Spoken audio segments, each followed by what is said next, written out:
అనే సంఖ్య చాలా బలమైన సంఖ్యగా, ఆశీర్వాదానికి సూచనగా, ఆ విజయానికి సూచనగా ఈ సంఖ్య ఉన్నదని.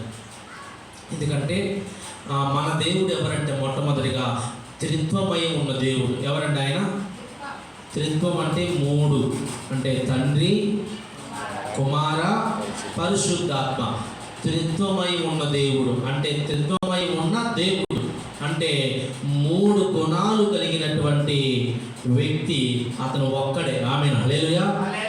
మూడు గుణాలు కలిగిన వ్యక్తి, అంతేనా? ఒక మనిషిలో శరీరము, ఆత్మ, మనస్సు, అంతేనా? మూడు ఉంటాయండి. ఒక మనిషిలో ఏముంటుంది? శరీరం ఉంటుంది. నేనంతా చూడు, మనిషి అయితే ఉన్నారు కానీ మైండ్ ఆబ్సెంట్.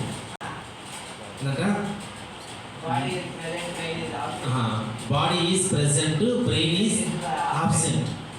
అంతే కదా? మనిషి ఇక్కడ ఉన్నాడు కానీ వారి మైండ్ ఎక్కడ ఉందంట? ఎక్కడ లేదు, ఎక్కడికి వెళ్ళిపోయింది. అలాగే మనిషిలో మూడు ఉంటాయండి. శరీరం ఉంది, రెండోది ఆత్మ ఉంది, తర్వాత మనస్సు ఉందండి. అంతేనా? ఆత్మ అనేది ఎప్పుడు ఈ ఆత్మ మనము దేహాన్ని విడిచిపెడతాం ఈ లోకంలో, మనసు కూడా వెళ్ళిపోతుంది, కానీ ఆత్మ మాత్రం దేవుడి దగ్గరికి వెళ్తారు. ఆమేన్, హల్లెలూయా. మనిషి చనిపోయిన తర్వాత దాన్ని దయచేసిన దేవుడి దగ్గరికి ఆత్మ వెళ్ళిపోతుంది అంట. రాకడలో శిక్ష అనేది ఎవరికంటే ఆత్మకి. నీవు మంచిగా ఈ లోకంలో జీవిస్తే నీకు పరలోక రాజ్యంలో సంతోషం ఉంటుంది. నీవు దేవుని విడిచిపెట్టి లోకంలో ఇష్టానుసారంగా జీవిస్తే నీ కొరకు నీ ఆత్మ నరకములో కాలిపోతూ ఉంటుంది. అదేవిధంగా అందుకే ఒక మనిషిలో మూడు గుణాలు ఉన్నట్టుగా దేవుడిలో తండ్రి, కుమార, పరిశుద్ధాత్మ మూడు గుణాలు ఉండే ఆయన త్రిత్వమై ఉన్న దేవుడు. అందుకే మూడు అనే సంఖ్య విజయానికి సాదృశ్యంగా ఉన్నదండి. ఆదిలో తండ్రిగా దేవుడు ఈ లోకానికి వచ్చాడు. తర్వాత కుమారుడిగా వాక్యమై ఉన్న దేవుడు ఈ లోకానికి యేసుక్రీస్తు వారిగా వచ్చాడు. మూడోది యేసుక్రీస్తు వారు తన పరలోక రాజ్యానికి ఎత్తబడిన తర్వాత ఆదరణకర్తను మన కొరకు పంపించాడు. ఆమేన్, హల్లెలూయా. చెప్పాడు, నేను వెళ్ళి నా తండ్రి దగ్గర నుంచి వేరొక ఆత్మను మీ కొరకు పంపిస్తాను, వేరొక ఆదరణకర్తను మీ కొరకు పంపిస్తాను. మీరు యెరూషలేము దాటి వెళ్ళొద్దు, మీరు ఇక్కడ కనిపెట్టి ప్రార్థన చేయండి, దేవుని ఆత్మను పొందుకోండి అని శిష్యులకు చెప్పాడు. ఆమేన్, హల్లెలూయా. వారు ఏం చేశారండి? మాకు భారం ఉంది, మాకు బాధ్యత ఉంది, మేము సువార్త ప్రకటించాలి, మేము వెళ్ళిపోతామని వాళ్ళు వెళ్ళలేదండి. వారు సాక్షులుగా ఉండాలంటే, వారు గొప్ప సేవ చేయాలంటే, వారి జీవితాల్లో అద్భుతాలు జరగాలంటే, ఆశ్చర్యకార్యాలు జరగాలంటే వారు ఏమి చేయాలంటే కనిపెట్టి మేడగదిలో ప్రార్థన చేయాలి. ఆమేన్, హల్లెలూయా. మన జీవితాల్లో కూడా అద్భుతాలు జరగాలంటే, అసాధ్యమైన కార్యాలు మనుషులు ఏదైతే జరగదు అంటున్నారో ఆ కార్యాలు మన జీవితాల్లో జరగాలంటే నీవు నీ పనులు చూసుకుంటూ ఉండకూడదు, కానీ నీవేం చేయాలంటే 3 దినాలు ఉపవాస ప్రార్థనలో పాల్గొనాలి. ఆమేన్, హల్లెలూయా. ప్రార్థించకపోతే ఏమీ జరగదండి. మొత్తము ఈ లోకం మొత్తము మన జీవితం మొత్తము కూడా ప్రార్థన మీదే ఆధారపడి ఉంది. ప్రార్థన అనే పునాది మన జీవితంలో వేసుకోవాలి. ఇంటికి బేస్మెంట్ పునాది లేకపోతే ఇల్లు నిలవదు. నీవు కూడా ప్రార్థన అనే పునాది నీ జీవితంలో లేకపోతే నీ జీవితము నిలకడగా ఉండదు. ఆమేన్, హల్లెలూయా. నువ్వు స్థిరముగా ఉండాలంటే నీ జీవితంలో ఏముండాలి? ప్రార్థన అనే బేస్మెంట్ ఉండాలంట, పునాది ఉండాలంట. అదే నేను నిలబడతాది. నువ్వు ప్రార్థన అనే పునాది నీ జీవితంలో వేసుకొని దాని మీద ఎన్ని బిల్డింగ్లైనా కట్టుకోవచ్చు. ఆమేన్, హల్లెలూయా. దాని మీద నువ్వు ఎంత ఎత్తుకైనా ఎదగవచ్చు. నీ జీవితంలో ప్రార్థన అనే పునాది ఉంటే నీవు ఆకాశంలో అందనంత ఎత్తుకి నువ్వు వెళ్ళగలుగుతావు, ఎగరగలుగుతావు. ఆమేన్, హల్లెలూయా. ఇప్పుడు ప్రార్థన అనే పునాది ఉన్నప్పుడు అండి, చెప్పాను కదా, ఇంతకుముందు చెప్పాను, పక్షిరాజు ఏం చేస్తుంది తెలుసా? పక్షిరాజు రెక్కలు చాపి ఆకాశానికి ఎగురుతాదంటండి. యెషయా గ్రంథము యెషయా గ్రంథము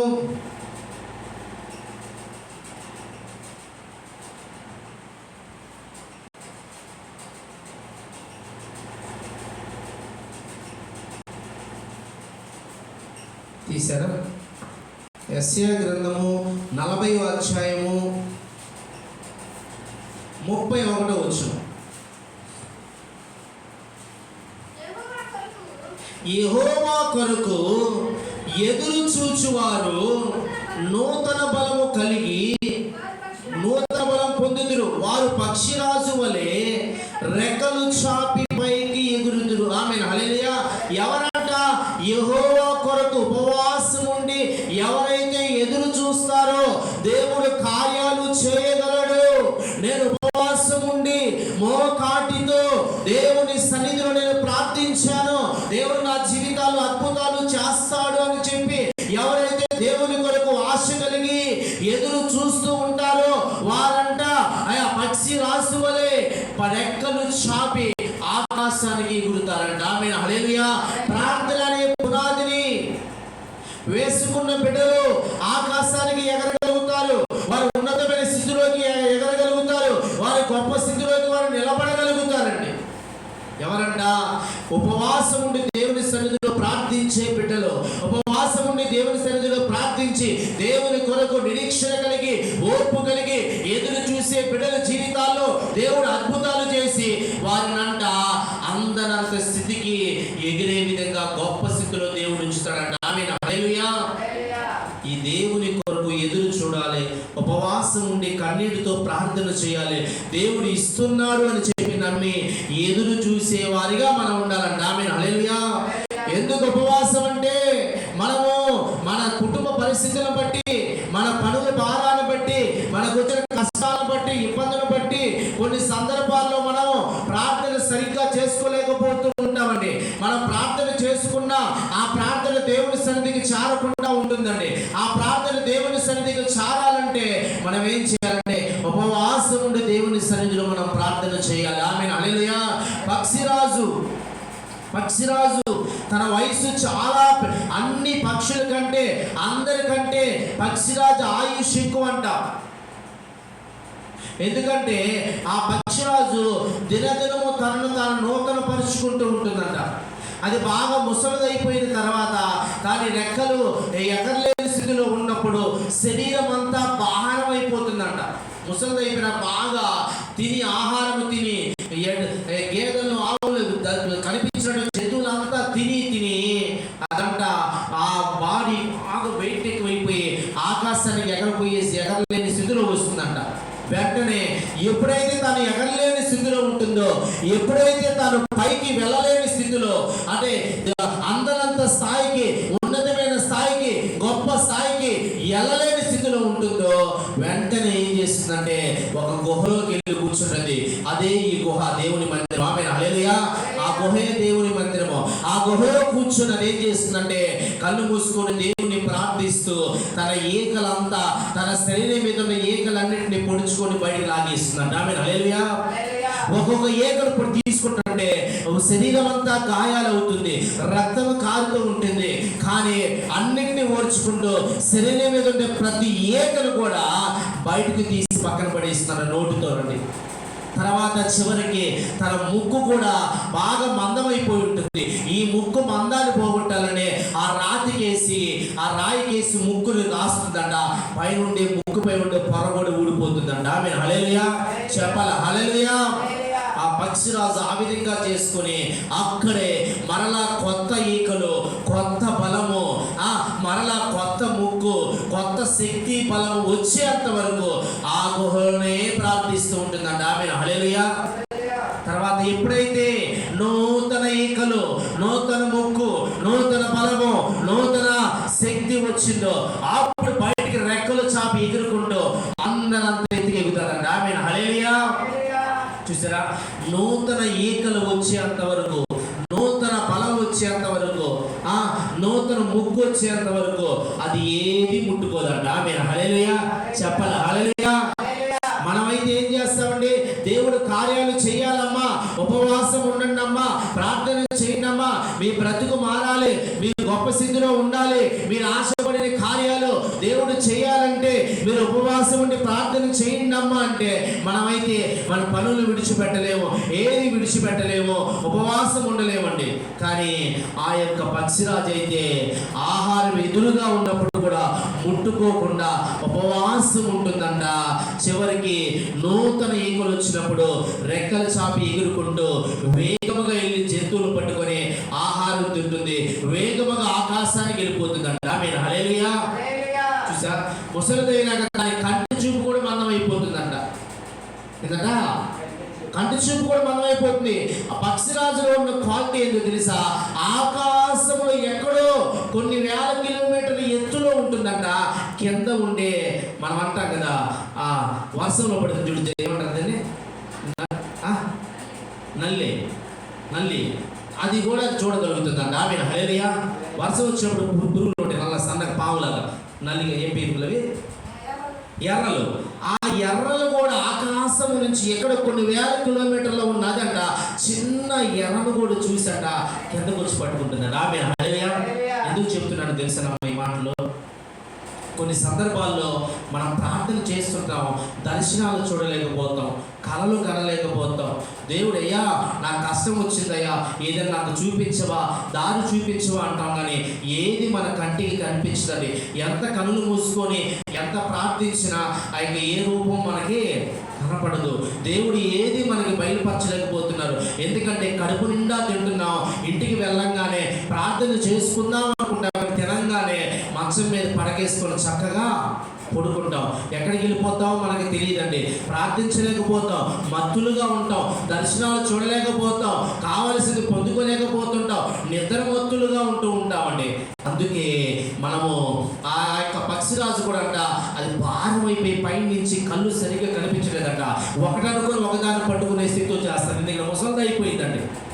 వెంటనే ఎప్పుడైతే ఉపవాసం ఉండి తన్ను తాను ఉపవాసం ఉండి నూతన బలాన్ని పొందుకుంటుందో కనురెప్పలు తెరవబడతాయి అంట.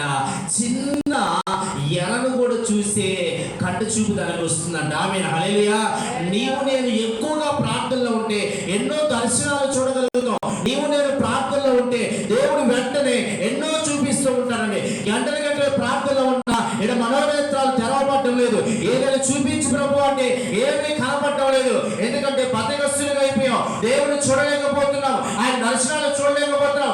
ఏది దేవుడు చూపించినా అది మనకి కనపడటం లేదండి. ఎందుకంటే మనము మత్తులైపోయాం, బద్దకస్తులైపోయాం, ప్రార్థనలో ఉండలేకపోతున్నాం. మరలా దేవుని దర్శనాలు మనం చూడాలంటే ఏం చేయాలంటే మరలా దేవుని సన్నిధిలో ఉపవాసం ఉండి ప్రార్థన చేయాలి. అప్పుడు దేవుడు దర్శనాలు చూపిస్తాడండి. ఆమేన్, హల్లెలూయా. అప్పుడు చూడగలుగుతాం. ఆ పక్షిరాజు వలె నువ్వు ఉపవాసం ఉండాలండి. 3 దినాలు ఉపవాసం ఉండడానికి మనకు కష్టంగా ఉంది. కొన్ని సంఘాలు 40 రోజులు 50 రోజులు సంఘమంతా పాల్గొని ఉపవాసం ఉంటారండి. సరే, మనం అన్ని రోజులు ఉండాల్సిన పనిలా. ఎందుకంటే మెట్టు ఎక్కాలి. కానీ ఒకేసారి 40 మెట్లు ఎక్కామనుకో మనకి భారం అయిపోతుంది, లేనిపోని రోగం వస్తుంది. ఆమేన్, హల్లెలూయా. మొదట ఎక్కడి నుంచి వెళ్ళాలి? మెట్టు కనుక 3 దినాలు ఉపవాస ప్రార్థన విజయపరంగా మనం సాధించుకున్నాం అనుకో, నెక్స్ట్ పెంచుకోవచ్చండి. కానీ మనం ఏం చేస్తున్నాం అంటే 3 అయితే 3లో ఒక్కరోజు కూడా సాధించలేకపోతున్నాం. ఆమేన్, హల్లెలూయా. గమనించాలి, ఉపవాస ప్రార్థన చాలా శక్తివంతమైందండి. బైబిల్ గ్రంథంలో దేవుడు చెబుతున్నాడు, ఎక్కడ ఇద్దరు ముగ్గురు కూడి ప్రార్థిస్తే వారి మధ్యలో ఉంటారన్నాడు.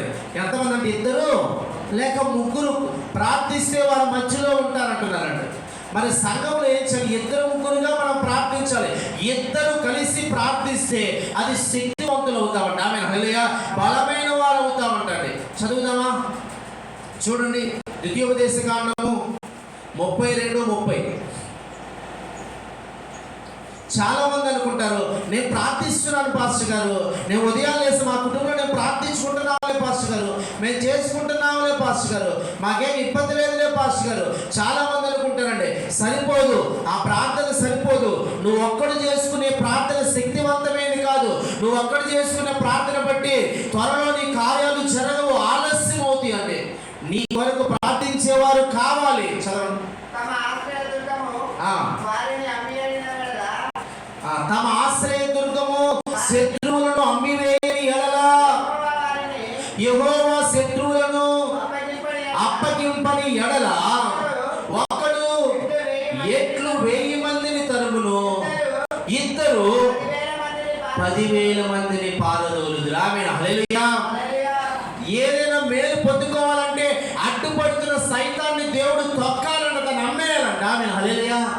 అమ్మితేనే మేలు పొందుకుంటామండి, అంతేనా? పాపమనే అడ్డు కూడా నీ ప్రార్థన దేవుని సన్నిధికి చేరకుండా అడ్డుపడుతుందండి. నువ్వేం చేయాలి? నీ హృదయాన్ని కనుక్కోవాలి. అడ్డుపడుతున్న సైతాన్ని నువ్వు తొక్కివేయాలండి, పాదాల కింద శీఘ్రంగా తొక్కివేయాలంట. ఆమె హల్లెలూయా. దేవుడు అన్నాడు, ఇదిగో అపవాదిని సైతాన్ని మీ పాదాల కింద ఆ సృష్టికర్త అయిన దేవుడు శీఘ్రంగా చితకు తొక్కించును అంటున్నాడు. ఆమె హల్లెలూయా. మనం ఏం చేస్తున్నాం అంటే సైతాన్ని తొక్కవలసిన నీవు, అడ్డుపడుతున్న అపవాదిని తొక్కవలసిన నీవు, దాన్ని భయభ్రాంతిని గురి చేయవలసిన నీవు దానికి భయపడి గడగడా వణికిపోతున్నావు. ఆమేన్. హల్లెలూయా. ఎందుకో తెలుసా? ఎందుకంటే నీలో బలం లేదు, నీలో శక్తి లేదు, నీలో ప్రార్థన అభిషేకం లేదు, నీలో ప్రార్థన శక్తి లేదు కనుక నువ్వు దానికి భయపడుతున్నావు. నువ్వు ప్రార్థన పరురాలవైతే, నువ్వు ఆత్మచేత నింపబడినట్లయితే సైతాన సవాలను చెప్పి ముందుకి వెళ్ళగలవు. ఆమేన్. హల్లెలూయా. ఎప్పుడంటే ఆత్మపూర్ణులుగా నీవు ఉన్నప్పుడు ప్రియ దేవుని బిడ్డలారా, చాలా మంది అంటారు, మాస్టర్ గారు రాత్రి వేళ సమయంలో ఏదో వచ్చి నన్ను తొక్కుతుందయ్యా, ఒళ్ళంతా నొప్పులయ్యా, తొక్కుతుంది. ఎందుకు తొక్కుతుంది? నువ్వు బలహీనాలుగా ఉన్నావు, నీలో దేవుని ఆత్మ లేదు, నీలో బలం లేదు, నువ్వు ఉపవాసం ఉండి దేవుని ఆత్మను పొందుకోలేకపోతున్నావు, దేవుని బలాన్ని పొందుకోలేకపోతున్నావు, దేవుని శక్తిని పొందుకోలేకపోతున్నావు, దేవుని అభిషేకాన్ని పొందుకోలేకపోతున్నావు కనుక నువ్వు బలహీనురాలుగా లోకానుసారంగా నీవు ఉన్నావు కనుక నీ మీద సైతాను పెత్తనం చేస్తుంది. స్తోత్రం. హల్లెలూయా. పెత్తనం చేస్తుంది. ఎందుకో తెలుసా? నీలో బలం లేదు, నీలో శక్తి లేదండి. కనుక బలవంతులుగా ఉన్నప్పుడు ఆ సైతాన్ని నిన్ను చూసి గడగడ వణికిపోతుంటాయి. ఏ బిడ్డ అయితే మోకాడితో ప్రార్థన చేస్తుందో, గంటల కొద్ది ప్రార్థన చేస్తుందో వాడిని చూసంట గుమ్మమ్మ కాడే సైతాన్ గడగడ ఉనికి కంటికి కడపనంత దూరం వెళ్ళిపోతుందండి. ఆమేన్. హల్లెలూయా.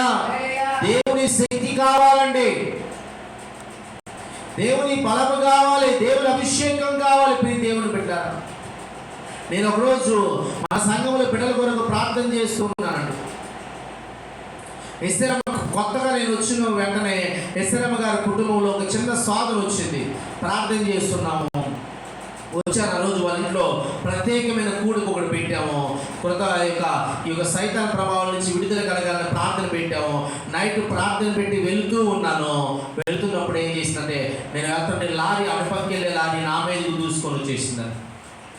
వెంటనే నాకు తెలియదు కానీ ప్రభువు వారు ఏం చేశారంటే నా చేతులు పట్టుకొని నా బండిని పక్కకి తిప్పాడు. ఆమేన్. హల్లెలూయా.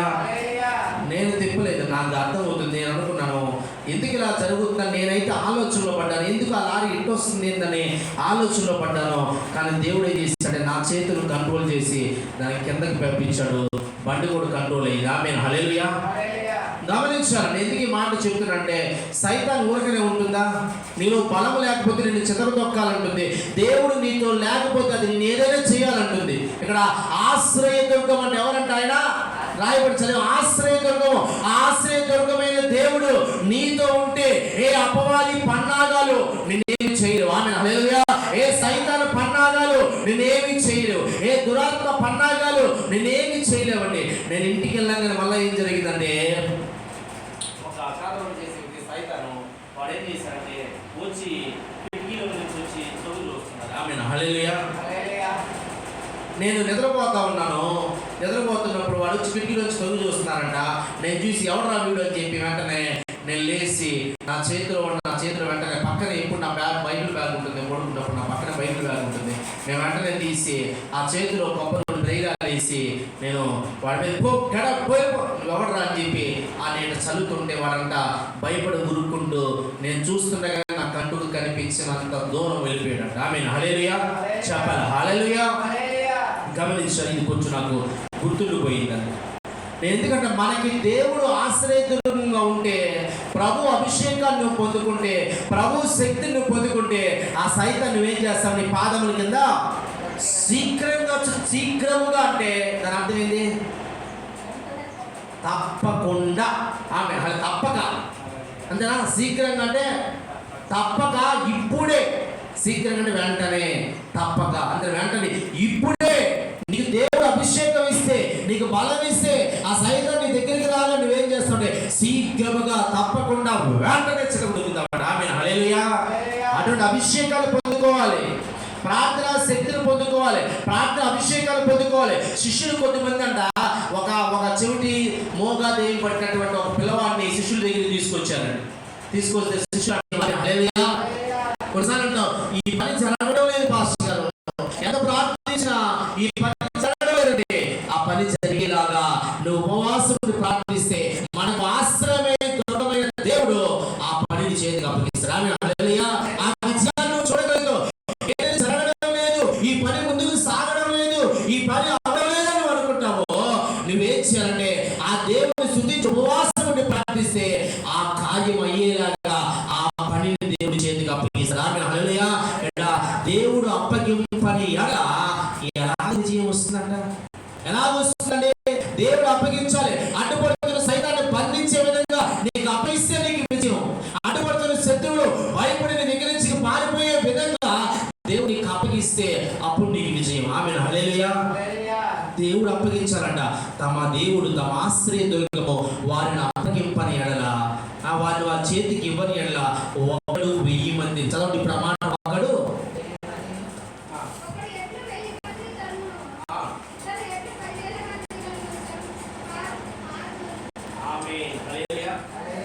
గమనించాలండి.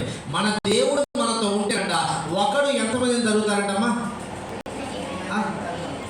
1000 మందిని. ఒక వ్యక్తికి మన దేవుడు మనకు తోడుగా ఉంటే 1000 మందిని తరిమే అంత శక్తి, 1000 సైతాలను లయం చేసే శక్తి, 1000 కష్టాలు వచ్చినా వారిని జయించే శక్తి దేవుడు నీకు నాకు ఇస్తాడు. ఆమేన్, హల్లెలూయా. ఎప్పుడు ఉపవాసముని ప్రార్థించి ఆయన ఆశ్రయదుర్గంగా నువ్వు ఉంచుకుంటే అటువంటి కార్యాలు మనం చూడగలుగుతామండి. అర్థమవుతుందా? సరే, ఓకే, బాగానే ఉంది, దేవుడు మనతో ఉన్నాడు, 1000 కష్టాలు వచ్చినా వాటిని జయించే శక్తిని మనకి ఇచ్చాడు, 1000 కష్టాలను మనం జయించాము. కానీ ఇద్దరు కలిసి ప్రార్థిస్తే తర్వాత ఒకడు ప్రార్థిస్తే 1000 కష్టాలను జయిస్తామంట, ఇద్దరు ప్రార్థిస్తే 10,000 మంది. ఆమేన్, హల్లెలూయా. చెప్పాలి, హల్లెలూయా.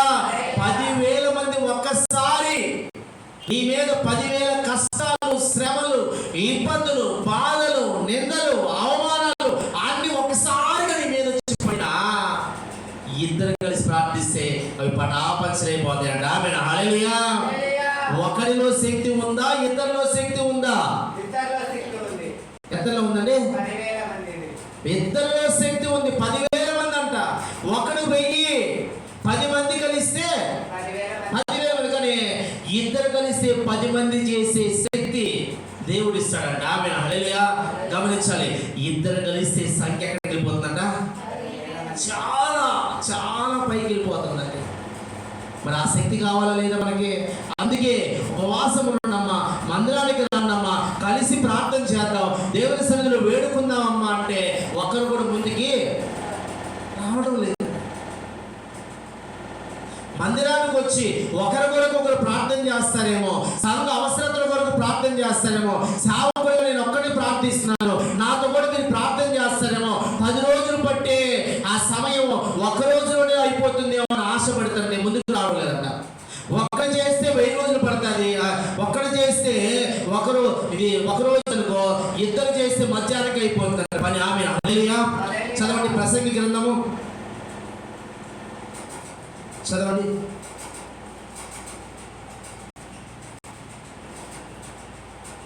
ప్రసంగి గ్రంథము 4:9.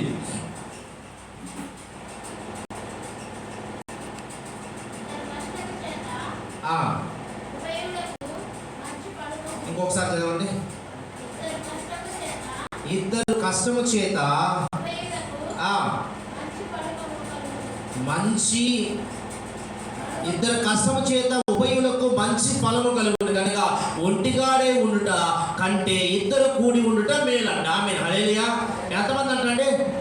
ఒంటరిగా నువ్వు ప్రార్థించే దానికంటే ఇద్దరు కలిసి ప్రార్థిస్తే, ఇద్దరు లేక అంతకంటే ఎక్కువ మంది కలిసి ప్రార్థిస్తే అది నీకు మేలుకరంగా ఉంటుందంట. ఆమేన్, హల్లెలూయా.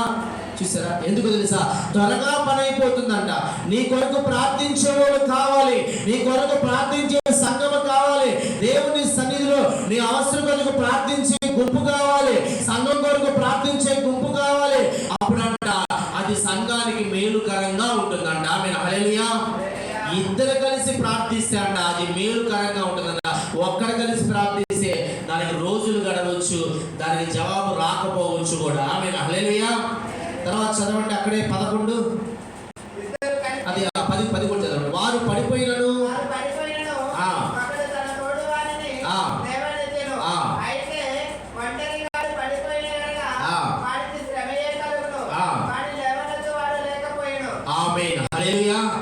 చూసారండి.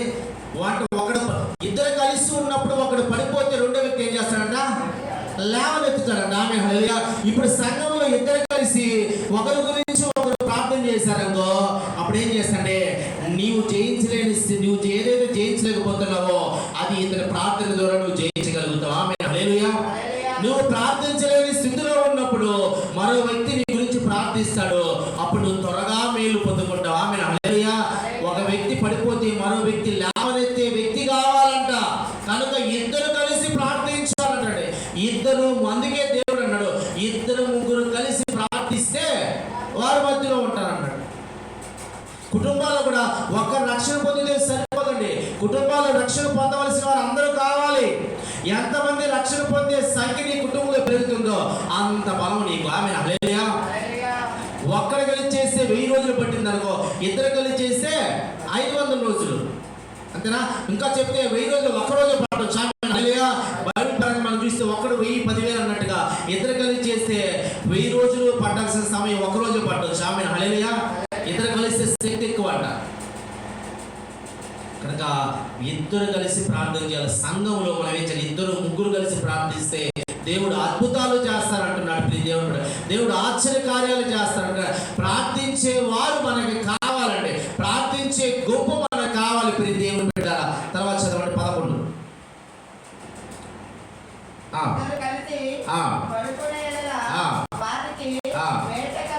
వెట్ట కలుగును. వెట్ట ఎలాగ పుట్టును?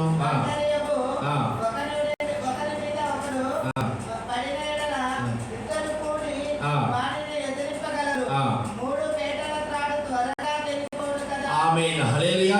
ఇద్దరు కలిసి పండుకోండి, ఇద్దరు కలిసి ఉంటే అంటే భయం ఉండదండి. వెంట భయం అన్ని దానికి ఆత్మీయ అర్థాలు అంటే భయం ఉండదండి. అంటే ఒకడే మనం ఇంట్లో పుట్టున్నాం అనుకో, ఎవడు వస్తాడు, ఎవడు దొంగతనం చేస్తాడు, ఎవడేం చేస్తాడు, అంతే కదా. భయం ఉంటుందా ఉండదా? ఇద్దరు కలిసి ఉంటే భయం ఉండదండి. ఇద్దరు భార్య భర్తలు ఇద్దరు కలిసి ఉన్నారనుకో భయం ఉండదు. ఆ భార్య ఒక్కతే ఉందనుకో, అయ్యో ఏమవుతుంది ఏమో, ఈ రాత్రి నేను ఒకటే ఉన్నాను అని భయం కలుగుతుంది. భార్య భర్తలు ఇద్దరు ఉంటే భయం ఉండదండి. నేను ఎందుకు అంటానంటే ఇక్కడ వాక్యం ఆత్మీయ అర్థం ఏంటంటే ఇద్దరు కలిసి అంట. నువ్వు ఇద్దరు కలిసి ప్రార్థిస్తే భయం ఉండదు. ఎందుకు తెలుసా? నా గురించి ఇద్దరు కూడా ప్రార్థిస్తున్నాడు కదా, నా గురించి ఏమో కూడా ప్రార్థిస్తుంది కదా, దేవుడు త్వరగా జవాబిస్తాడు. ఆమేన్, హల్లెలూయా. ఇతను ఒక రోజు అలసిపోయి ప్రార్థించలేకపోయిందనుకో, ఆమె అనుకుంటుంది ఒకవేళ నేను ప్రార్థించలేకపోయాను కానీ నా భర్త లేచి ప్రార్థించాడు, కానీ నేను ప్రార్థించలేకపోయాను నా భార్య లేచి ప్రార్థించింది, నేను ప్రార్థించలేకపోయాను నా తోటి స్నేహితురాలు లేచి నా కొరకు ప్రార్థించింది. ఆమేన్, హల్లెలూయా అనే ధైర్యం అనేది మనకు కలుగుతుందంట. తర్వాత రాయబడింది ఒంటరి ఒకరి మీద మరి ఒకడు పడిన ఇద్దరు కూడా వాడిని ఎదిరిపోగలరు. 3 పేటల తాడు త్వరగా తెగిపోదు కదా. ఆమేన్. ఒంటరి అయిన వ్యక్తి మీదంట మరి ఒకడు పడ్డాడనుకో, ఎదిరించగలడా? బలమైన వ్యక్తి పడ్డాడంటే మన మీద ఎవరు పడుతున్నారు? అపవాది. వాడు ఎవరంటే అపవాది. వాడు చాలా బలమైన వాడండి. వాడిని ఎదిరించాలంటే మనకు మన బలము సరిపోదు. పక్కన ఉండే ఇంకో వ్యక్తి బలాన్ని పొందుకోవాలి. అప్పుడు ఎంతమంది అవుతారు? 2 అవుతారు. కానీ ఇక్కడ ఏమంటుంది? 3. మరి 3వ వ్యక్తి ఎవరు? దేవుడు. ఆమేన్, హల్లెలూయా. 3 పేటల తాడంట తెగిపోదు. ఒకటి నేను, ఒకటి నా తోడుగా చేసే మీరు, 3వది దేవుడు. ఈ ముగ్గురు కలిసి ఆ తాడంట చాలా గట్టిగా ఉంటుందంట. యేసుక్రీస్తు వారు ఏమన్నాడు? మీ కొరకు ఎవరంట? ఆయన సహాయం చేసే దేవుడు అండి. చదువుదామా? అదనగా రోమీయులకు రాసిన పత్రిక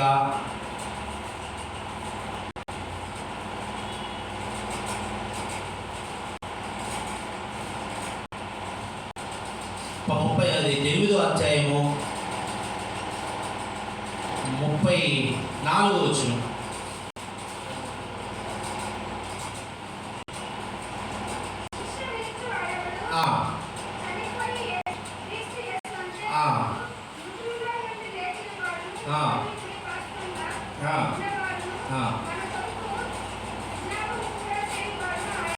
ఆమేన్, హల్లెలూయా. ఏం చేస్తాడంటే మన కొరకు ఆయన, అంతేనా? మనతో ప్రార్థన చేసేది, మనతో కూడా ఎవరున్నారు? ఆమేన్. అప్పుడు అర్థమైపోయింది మీకు. 3 పేటల తాడు, ఒకటి నీవు, ఒకటి నీ కొరకు చేసే మరొక వ్యక్తి, మూడోది ఎవరంట? దేవుడు. యేసుక్రీస్తు ఏం చేస్తున్నాడ?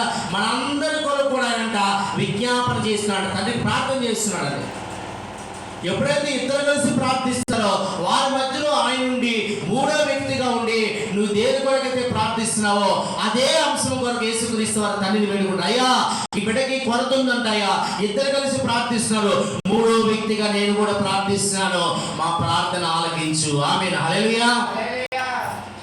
చూస్తాడు ఎవరంట? మన కొరకంట యేసుక్రీస్తు వారు విజ్ఞాపన చేస్తున్నాడు, వేడుకుంటున్నాడు. ఆయన వేడుకోవాలంటే నీతో కూడా ప్రార్థించే మరొకరు కావాలంట. ఆమేన్, హల్లెలూయా. ఇద్దరు కలిసి ప్రార్థించాలండి. ఇద్దరు ముగ్గురు ప్రార్థిస్తేనే వాళ్ళ మధ్యలో దేవుడు ఉంటాడు. నువ్వు ఒంటరిగా ఇంటికాడ ఎంత ప్రార్థించినా ఎంత చేసుకుని ఉపయోగం లేదు. దేవుని మందిరానికి రావాలి, దేవుని గృహంలోకి రావాలి, దేవుని పదవికి రావాలి.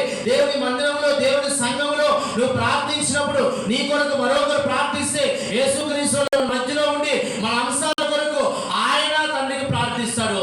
అప్పుడు తండ్రి ఆ ప్రార్థన విని ఆ ప్రార్థనకు సమాధానం ఇస్తాడు. ఆమేన్, హల్లెలూయా. ప్రార్థించేప్పుడు ఎవరి నామములో ప్రార్థిస్తున్నావు? యేసుక్రీస్తు వారి నామములో ప్రార్థిస్తున్నావు అంటే తండ్రి మనకు సపోర్ట్ చేస్తాడు. ఆమేన్, హల్లెలూయా. మన పక్షాన తండ్రి అంట రిక్వెస్ట్ చేస్తాడు, మన పక్షాన తండ్రి అంట ఏం చేస్తాడు? మన పక్షాన తండ్రి సపోర్ట్ చేస్తాడండి. ఆమేన్, హల్లెలూయా. ఏమంటారంటే ఇదంటారు, ఎవరైనా ఉన్నారా మీకు? అదే పలుకుపొడి ఇదంటారు, ఏంటంటారు లాస్ట్కి ఇప్పుడు రికమెండేషన్. ఆమేన్, హల్లెలూయా. ఏంటంట? రికమెండేషన్ అండి. ఎవరంటే మన పక్షాన్ని రికమెండేషన్ చేసేది?